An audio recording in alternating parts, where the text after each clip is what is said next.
Tired of the hype about living the dream? It's time for truth. This is the place for tools, power, and real talk so you can create the life you dream and deserve. Your ultimate life. Subscribe, share, create. You have infinite power.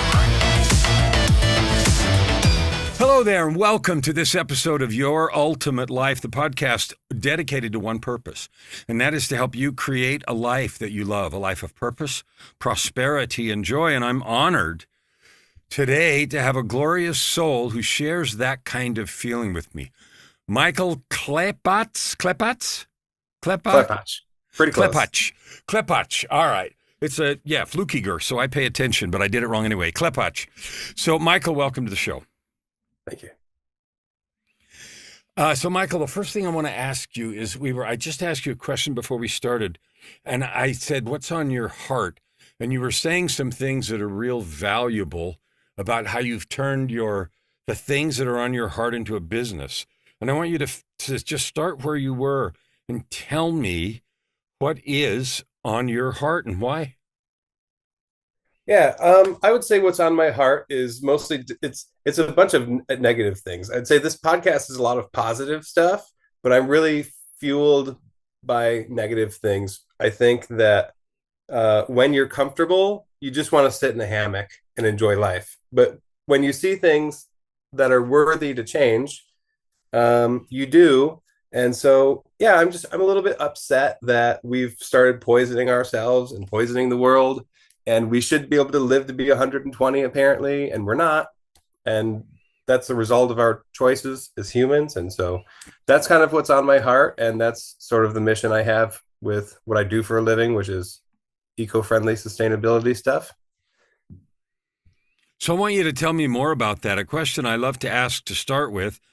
And now that you've said what's bothering you, what I want to focus on is what you're doing about it. So my question is, how's Michael Klepacz, now I can say it better, adding good to the world? I tell people, especially in like the entrepreneurship circles who are always talking about, impact, that my job is to have maximum impact by having no impact, right? So like basically my job is trying to reverse microplastics, essentially, is what it boils down to. I'm like anti-microplastic, chemicals that stay around in our world for decades and more. Saw a commercial the other day that said every piece of plastic ever created is still here. Yeah. And I don't know if that's exactly true or not, but since plastic is so foreign to anything that there is, it's probably true. So what brought you to the place to where your deepest heart concern is how we're poisoning ourselves and trashing the planet? So I was a project manager in the Air Force, and I got medically retired from the Air Force. And when I got out, I spent like 6 months just staring at the ceiling, wondering where I was going to go in life, because I had planned since pretty much being 12 years old to be in aviation. And at that point in time, 2007, I was not thinking about sustainability or chemicals or anything like that. In fact, I was renowned for being covered in chemicals. They called me Pigpen at work. I would always be jet black from all the grease from being on airplanes. And as I got out of the Air Force and started eating non-Air Force food, right? Just the regular food that you find. Air Force food's pretty good. You were always in really good shape. And I started gaining weight, like a lot of weight. And I'm like, what's going on here? So me with my project management hat, which is all about mostly efficiency, I started looking at what's going on with our food, because we are what we eat and you are what you do not excrete.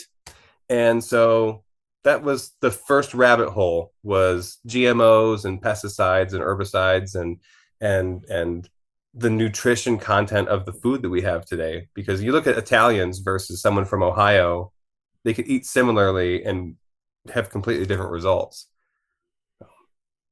So you had a personal, it's interesting. Almost always, it comes down to, we have a personal experience.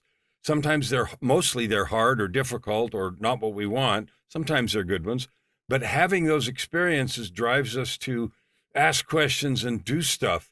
So when you dug into that and realized that you were gaining weight because there was garbage in the food, what did that make you decide to do? For a while, I kind of just sat on it. I just sort of let it simmer in the background. But this is going to sound dumb, but by 2009, it was July of 2009, which is mulberry season. I'm from Ohio, so it's mulberry season, and to me, mulberries are better than any other berry. And so I asked So my where uncle. are you now? Are you still in Ohio? I'm in Poland. Well, I thought you were because your phone number is like a weird thing with plus some digits and whatever. Yeah, So yeah. Plus 48 is Poland. yeah, okay. So you were in Ohio and now you're in Poland. Anyway, go back. So mulberry season in Ohio. Yeah, mulberry season in Ohio. There's mulberry season here too. And I asked my uncle, "Hey, do you want the mulberries from this year?" He said no. So I grabbed a tarp and some rope and a wrench, and I slung the rope up into the tree and started shaking it. And I'm getting rained on by mulberries. And that was when I had like an epiphany. I'm like, this is great. I could do this forever. And so I started looking into actually using my process management skills to redesign greenhouses. And I discovered this thing called aquaponics and just, how can we human beings use science to maximize nature, not fight it, to give ourselves abundance and healthy food. So that was 2 years later almost, but that's when it really hit. And what did you do with it? So you had this itch to use science to maximize nature in a mutually supportive way instead of fighting with it. And then what? Then I started building models of greenhouses, and I visited as many different styles of models of greenhouses I could find. Like we had the I think it's called the 977 Foundation in Toledo, Ohio, has like a geodesic dome greenhouse, and Okay. the zoos have many different kinds of greenhouses, and there's plenty of agricultural greenhouses in the vicinity. And I was just looking at them through this project management efficiency lens, going, okay, where's the energy being used? Where's the water being used? Where are things being lost? Like one big thing is like, can't we devise some kind of system to pull the water back out of the air as it exits the greenhouse so that we can use that water again? You know what I mean? So more Yeah. closed loop thinking. Mm-hmm. So then I decided I was going to drop out of school and try to go to Cal Poly San Luis Obispo for their agricultural program in California. And that was now 2010. None of that worked out as things do. Sometimes you fall on your face. And I had an adventure in California instead. And I ended up doing a program at UCLA for business. So then I got more into the entrepreneurship side rather than actually getting my hands dirty. So this is fun because part of the thing that's really valuable in these shows is for people to hear, because I talk about your ultimate life, purpose, prosperity, and joy, blah, blah, blah. And everybody hears this woo-woo stuff only. They don't realize that it is the practical application of these truths and principles that we talk about that causes these kind of results that you're looking for. So that's why I'm walking with them on your practical journey. You didn't go to Cal Poly. You did this business thing and took it where? Like what kept you going? Well, so after the UCLA thing, I ended up getting accepted to a business school in Poland. And by that point, I had been completely into permaculture, which is kind of a sustainable agriculture movement. And regenerative agriculture wasn't really a big buzzword at the time, but it is now. So when I moved to Poland, I told the girl I was dating, like, listen, when I'm done with school, if we're going to be together, you got to agree that we're going to live out of the city, that I'm going to have a farm. And so I started renting a farm here to convert to a sustainable farm, not only so I could secure good food for myself, but also sell it. And yeah, it was an interesting adventure, but that kind of got squashed a little bit because of legal things in Poland. Like you have to be certified to have a farm, and they don't really want to give farmland to foreigners and stuff like that. So it's always been like two steps forward, one step back, and that's okay. Yeah, it is, and that's really good to share that, because when you're trying to create a life that you design as opposed to a reactive life about crap that happens to you, you're going to experience 2 steps forward, 1 step back, and sometimes 1 step forward and 2 steps back. And it makes you sometimes question your motives, your outcome, your vision, your desire, and everything. So you ended up moving to Poland because you got this business school. Klepacz is a Polish name, a Polish derivation. Yeah. Did you have immediate ancestors there or not? Yeah, I still do. I still do. So it was do you now have like Polish citizenship and stuff? No, I have my permanent resident card though. Oh, okay. There's a couple of things I could do with like my grandparents' marriage and death certificates and stuff like that. It's a little bit complicated because when my family left Poland, Poland didn't exist. Poland didn't exist until after World War One. Before that, it was like Germany and Prussia and Austria. Okay. Well, that's up close and personal to me because my wife's mother, I think, or grandmother, was born in a piece of Poland that is now Ukraine, or a piece of Ukraine that's now in Poland, or something. And her dad, my wife's dad, not her granddad, but dad was born in Ukraine. And so we have talked off and on about, exercising whatever those things are to get some kind of European thus and such, and haven't done anything. But anyway, so that's kind of interesting. So you're in Poland. Did the girl come with you? Well, I met her. So kind of in between the exiting the military and becoming obsessed with sustainability, I came over here and was teaching English for like 6 months. And that's when I met her. But I didn't know it was like a me meeting her kind of situation until I was out in California doing my thing and she found me on Facebook or something. Then we started talking and then I came out here for Valentine's Day in 2011. And then she came to visit me in 2011 while I was doing UCLA stuff. And then we decided, all right, let's find a way for us to be together. So I found a school that would accept a U.S. veteran. And so, so she's from Warsaw, which is where I live now. And I've been here since 2012. So cool. So this became a long-term thing. Good for you. Yeah. Now we have a 4-year-old daughter. We've been married since 2020. Okay. How ultra cool. I love it when a plan comes together. Anyway, so you're in Poland, you moved outside the city and you're obsessed with sustainability. And tell me where it's gone from there. Where are we in 2012, 13, 14 somewhere?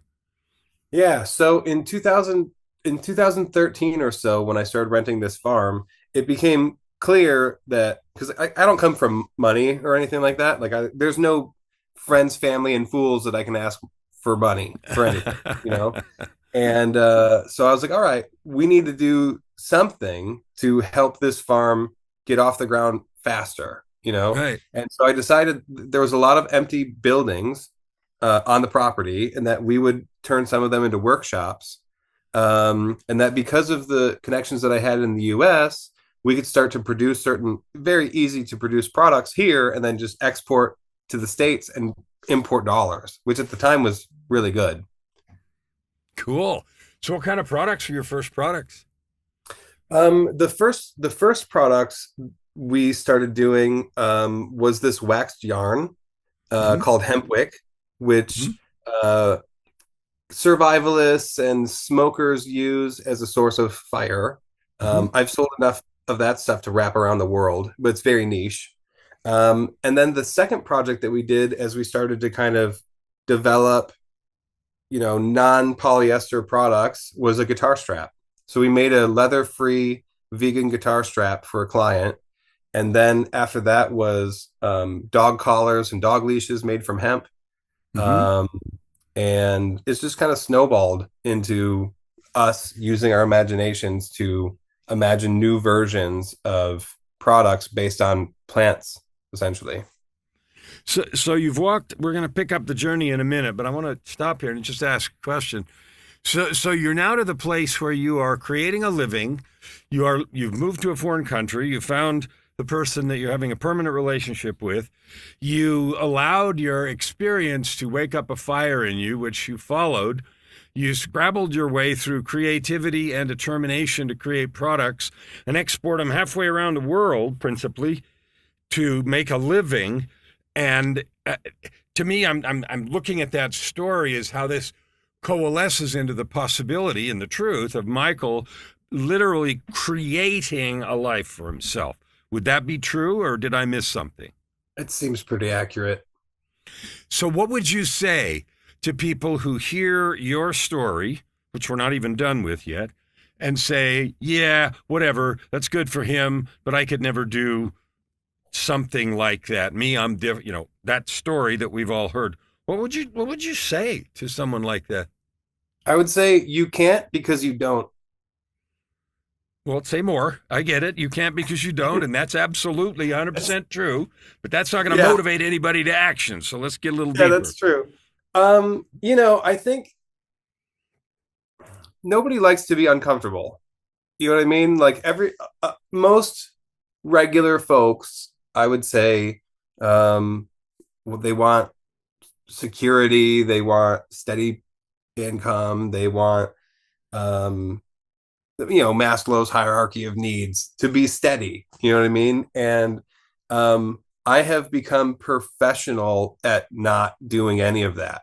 Like I've just, you know, crashed on friend. Like I've probably lived on couches for like 4 or 5 years total of my life, for one reason or another. Like one little like thing is an example. Like when I was in high school, I moved out when I was 17. And it's because when I was in high school, I had 2 jobs, a girlfriend, and 2 different schools. And I was putting over 100 miles a day on my car. So it was like an oil change a month, and I had to do that to do all of those schools and all of those jobs because I went to high school and I went to aviation technician school at the same time. But then I realized if I go move in with my college friends, I'm right in the middle of all of it. And now I'm driving 25 miles a day instead of 100, you know? And so I ended up sleeping on a couch, and I didn't have a lot of money. So I washed the dishes instead of paying rent. I was the house mouse. I wasn't very good at it, I'll admit. Especially if they ever see this, they'll be like, "Oh, he was terrible at it." But yeah, you just kind of have to. You look at the goal. You have a goal, and you're like, it's not going to be easy to get there, and you just make it happen. You just roll with the punches. So two Or things. you can take it easy. I want you to you know. commit to sending it to them so that they definitely see it. Will you do that? Sure. Okay, cool. Because I want them to get their little moment of glory about being in this. So one of the things you said, I'm going to say it in a little bit different words, is you've made a choice, an intelligent, intentional choice to get comfortable with being uncomfortable, with being in stressful, boundary challenging situations. Is that fair? Yeah, I had a colleague of mine this summer said, if I were you, I'd have a rope around my neck. And I was like, that seemed like a very extreme thing to say. But for me, it's just the pressure of entrepreneurship, like the pressure of, for example, having an entire family who works for you, and you pay yourself last, and you pay your people first, and you might have to have a bank loan because of a pandemic, and all these other things. Like that pressure can be motivation, rather than. But some people just want to kind of curl up into a ball and woe is me.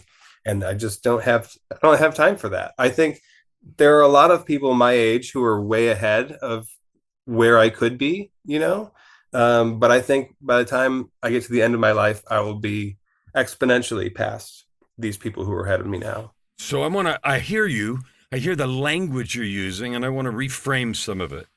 Because Sure. way ahead, you're only using the measurement of externalities like money or career. And so someone who uses that as a measuring stick would look at it and say, they're ahead of you, when Right. the path you've described of resilience, of choosing to get comfortable with the growth curve, which includes discomfort, means that you are actually way ahead of them. And if either during the pandemic or during the next catastrophe that comes, and who knows when that's going to be, tomorrow or 5 years from now, they're going to be at a disadvantage because they don't have the hardening of resilience and of the experience, both of the years that happened before as you made a choice to build that. And we haven't even got to going through the pandemic yet. And so Yeah.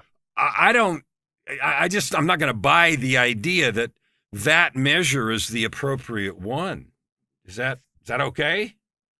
Yeah, sure. I mean, I wouldn't say that. I would say if not in income, not at the level of income, but maybe at the level of life comfort.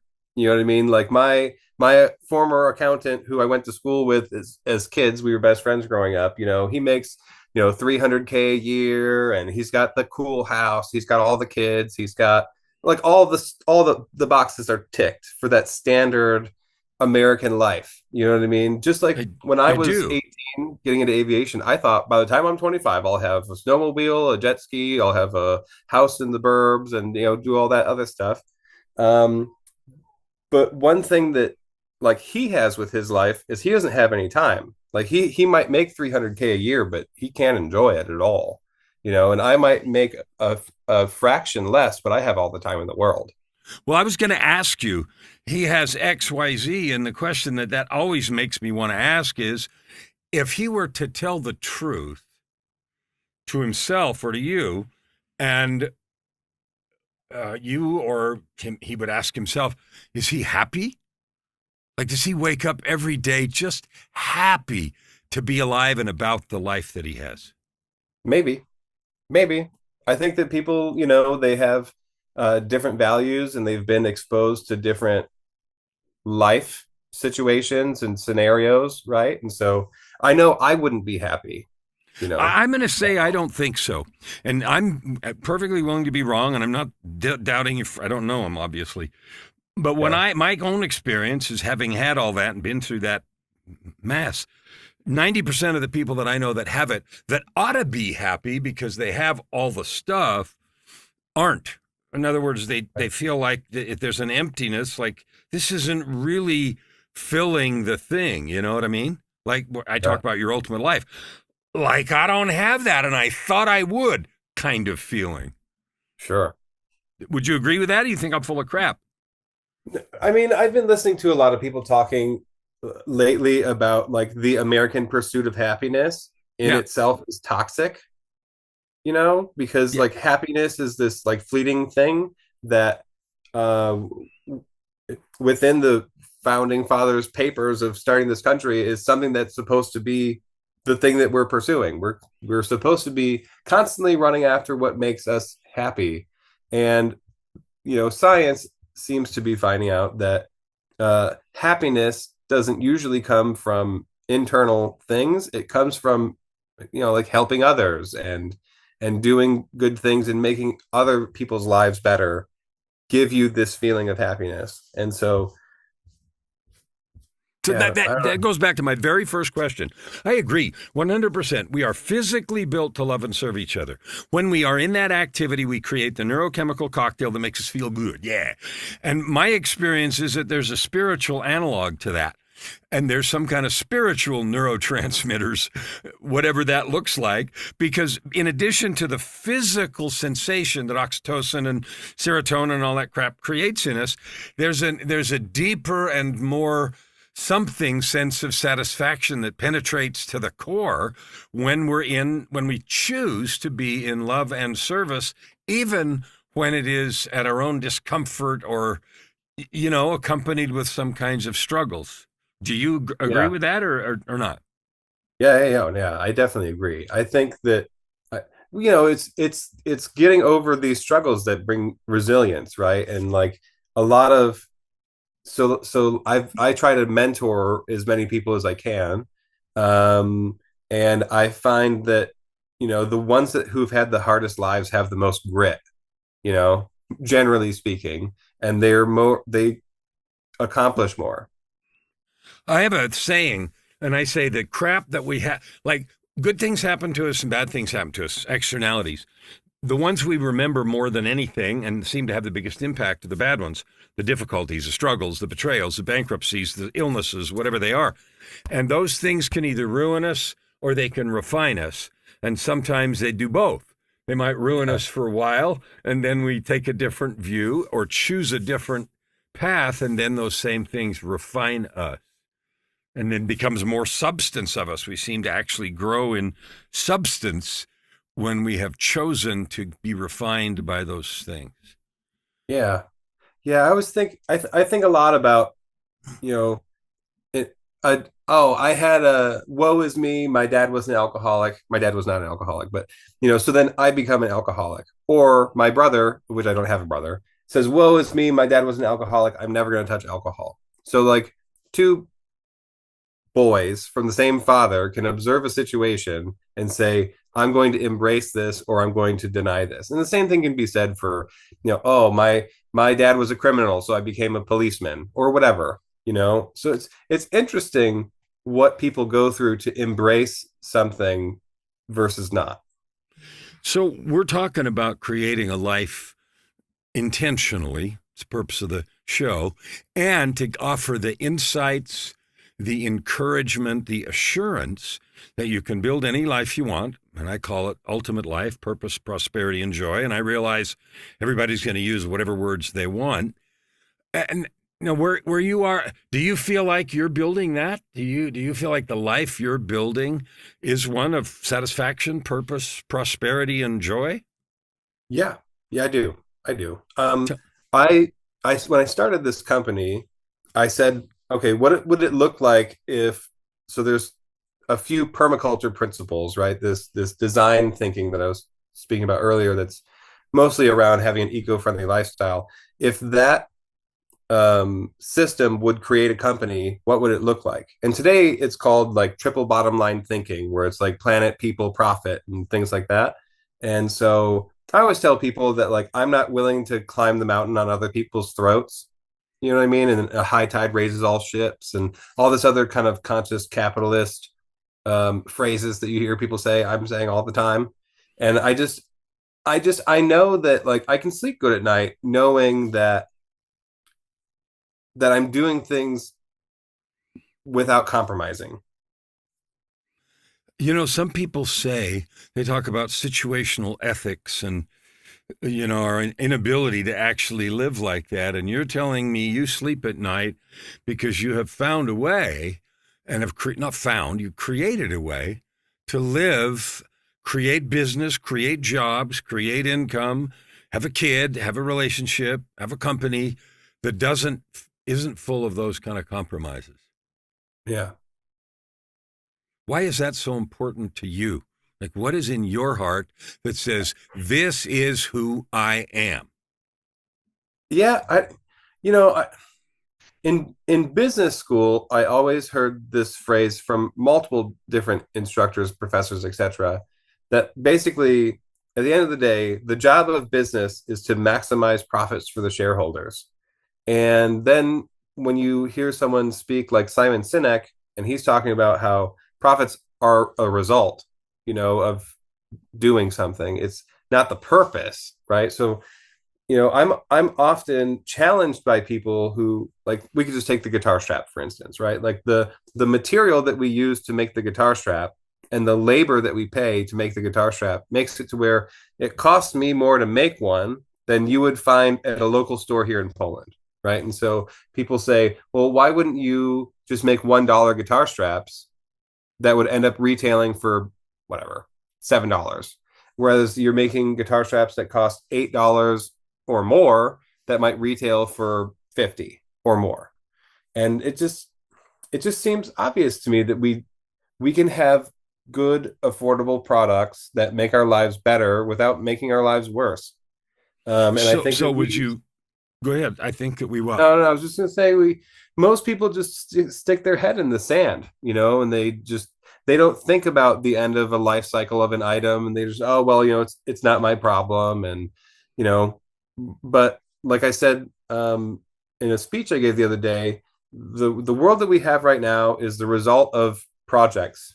It's the result of people had a vision of having something a certain way, and we could have good results or bad results, or even wonderful and abundant results. But right now we seem to have a lot of, money-focused, toxic results, mentally toxic and toxic for our lives, our longevity, and for the planet. So I love that. And we're going to dig into all three of those: mentally toxic, planetarily toxic, toxic for the people. The lingering open loop that I had is, so if your guitar straps if you cost you $8 to build them, and somebody can build one for $1 and sell it for $7, and yours are hanging in the store next to a $7 guitar strap, and it says, ultra cool vegan, whatever it is, guitar strap, buy this because you're conscious. What do you sell them for? I've seen the guitar. So I don't have a brand or anything. I do what's called white label manufacturing, where Mm-hmm. companies and brands find me, and I make what they dream, and I put their name on it, and then I sell it to them. So I've seen some of our guitar straps, depending on the bells and whistles, sell for as high as $80. Why? What is it? I mean, people pay, like Um, designer brands and other things, people pay ridiculous prices when, yeah, you can argue that it's made better or this, that, and the other, but there's a limit to that. So why would yeah, somebody pay $50 or $80 or anything in between when they could buy a $10 guitar strap? What would drive that decision? I think I think partly it's the novelty of it, right? So it's like you have like a full leather guitar strap, like a really beefy one, and if you take care of that strap, you're gonna have that thing for life, because like leather is for life if you keep it conditioned and stuff. And then so I think someone who might be like a finger quote stoner or something like that might look at a hemp guitar strap and say, yeah, that's super cool, I want that. But in an objective point of view, if you compare like the cheapest seatbelt like polyester guitar strap to one of ours, the seatbelt one kind of cuts into your neck. It slides on your t-shirt if you're performing because it's got very low friction.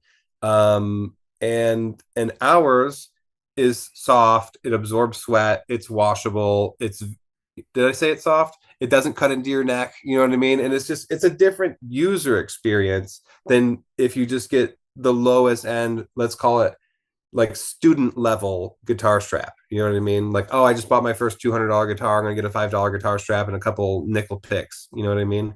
Yes. Uh, it's People have preferences. All right. I love that. And we're going to dive into the preferences. Why do you think people have preferred to pursue dreams that create the toxic planet? And for me, even though toxic planet is important, more important, and I think they're related, is the toxic heart that everybody has, the hierarchy of so and so is better than so and so because they have more money. And, I call it the religion of money. What is it that makes us choose that spiral of options? I think for me, and I would be happy to have a debate with anybody, it's greed and short-term thinking I wouldn't are like disagree. the basics. Greed and short-term thinking. Yeah. Short-term thinking is, I want everything I want it now. Greed is just part of that religion of status Yeah. and money, meaning if I have more of it, and it being money and the things that it gets, then I'm more important. And I guess I'm just going to boldly say someone that believes that has established the locus of value, personal worth and value outside of themselves. My value is because of that thing, whether it's my bank account or my car or whatever. That is what gives me value and has missed the whole point of the truth, which is your value is yourself. Yeah. Would you Yeah. agree with that, or would you think that I'm being overly woo woo? No, it's just enough woo. Just enough woo. All Yeah. right. Well, I want you to walk me now through how you did that. You're in Poland. You're renting this farm. You're starting to build these products. You're exporting them to the U.S. You have connections there because of your time in business and the Air Force and stuff. What happened to you during the pandemic? It was a 3 or 4 year The chunk of crap. the pandemic was interesting, right? So, like, firstly, it happened because, well, I mean, firstly, what happened to us was I said to all the employees, I think there was around 25 or 30 at the time. I said, I don't know what's going to happen tomorrow. You know what I mean? One of the more interesting things that didn't happen to us, though, was we didn't have to shut down because we were already what I call a decentralized factory. So within our facility, people are always like, "Oh, I want to come and visit and see it." It's like, well, you're not going to see much because most people work from home, and it was true then. It's still true now. So like, we will build modular machines and just take raw materials and packaging to people and pick up finished product and then take it back to our warehouse and do quality control, and that's how things were when the pandemic started. That's how they continue to be, is this decentralized model. And for us, our business started booming a bit because e-commerce was going crazy. People are at home, they have money to spend and stuff like that. But once that big wave ended, the opposite though was like all the boats on Long Beach. Like one of our clients had like 100 shipping containers waiting on the ocean for months. And then like if you're a wholesaler and your job is to sell to stores, the stores jobs are to have product to sell to people. And if your wholesaler has product waiting on the ocean, boo-hoo, I gotta find a different wholesaler. So they might look in New Jersey or around Maryland in a different port town for different wholesalers because the West Coast is shut down, basically. And so yeah, it created really weird effects that like I'm still feeling today, with supply chain and delivery issues and other things like that. So overall, so you just said one of the key things, you're still experiencing supply chain abnormalities because all of the wrinkles and backups and backlogs caused by governmental choices during the pandemic, without even talking about whether they were right or wrong, haven't ironed out. Yeah. How Yeah. long? Like calling it a bullwhip effect. Yeah, yeah, absolutely. So how long will it be in your business before that is 95%, negligibly residual? I'd say it's happening. Like this was this year, this like after the summer, this was like the first time where I looked and I said things are starting to normalize again. Because like I said, if you're a wholesaler and you start to lose clients to different regional wholesalers, you have to fight to get those back. Yeah. And so imagine that you do have a wholesale business, your warehouse goes empty, and then one day you have 100 containers show up and your client list has been cut in half because you couldn't supply them for the last 4 months. And just a lot of challenges. I Yeah. don't envy those people. Yeah. No, I get it. So that's fantastic. So we've talked about some of the logistics and the choice. I guess the thing I really want people to take away is, whatever you want, listeners, but is the story of resilience, is the story of choice, is the story of the real possibility of creating things like you want, of creativity and finding different ways to do things, of creating a vision and actualizing it. So if you, like you said, you mentor a bunch of people, tell me what that means. What do you mentor them in?